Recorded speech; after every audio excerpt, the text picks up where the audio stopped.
Mga ka-sounds, ngayon itetest ulit po natin dito yung mini amplifier na ito dito sa 2 digits na mga passive speaker. May nag-comment kasi na yung mini amplifier na ito, pag binili daw nila, baka parang tunog pusa lang daw yung tunog po nito. So wala pong naniniwala na yung ganitong klaseng mini amplifier is malakas po ito. So yung mini amplifier pala na ito is rated po ito ng 12 to 24 volts. So yung aking power supply is nasa 21 volts. Tapos meron po itong bass, treble at saka volume. So yung gagamitin ko dito na speaker, 2 passive speaker na digits. Makikita po niyo connected na po yan dito sa amplifier.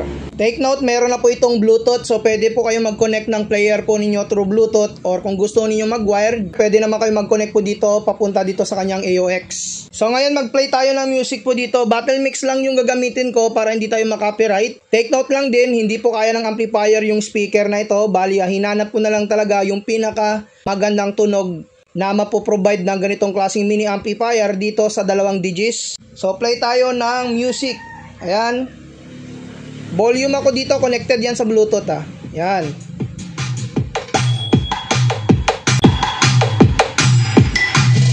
Bawas sa treble. DJ Casey Remix. Yung bass po niya, ganito na siya kalakas. Control na sa volume. Ayan.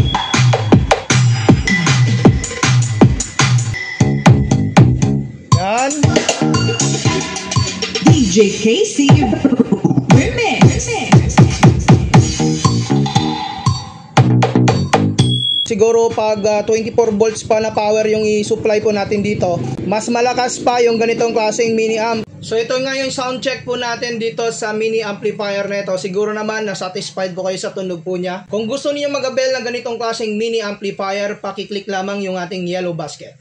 Mga ka-sounds, ngayon itetest ulit po natin dito yung mini amplifier na ito dito sa 2 digits na mga passive speaker. May nag-comment kasi na yung mini amplifier na ito, pag binili daw nila, baka parang tunog pusa lang daw yung tunog po nito. So wala pong naniniwala na yung ganitong klaseng mini amplifier is malakas po ito. So yung mini amplifier pala na ito is rated po ito ng 12 to 24 volts. So yung aking power supply is nasa 21 volts. Tapos meron po itong bass, treble at saka volume. So yung gagamitin ko dito na speaker, 2 passive speaker na digits. Makikita po niyo connected na po yan dito sa amplifier.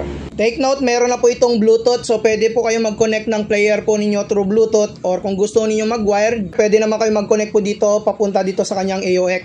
So ngayon mag-play tayo ng music po dito. Battle mix lang yung gagamitin ko para hindi tayo makopyright. Take note lang din, hindi po kaya ng amplifier yung speaker na ito. Bali, hinanap ko na lang talaga yung